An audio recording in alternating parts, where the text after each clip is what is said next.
রব্বুল আলামিন। আল্লাহ, তুমি না কোরআনে বলেছো বান্দা যতই গুনাহ করবে আমার কাছে তাওবা করলে আমি তোমারে মাফ করে দেব।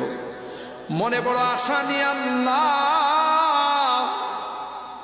তোমার শাহী দরবারে ভিক্ষুকের মতো হাত বাড়াইলাম। তুমি যদি ক্ষমা না করো, কে আমাদেরকে ক্ষমা করবে? কে আমাদের মাফ করবে?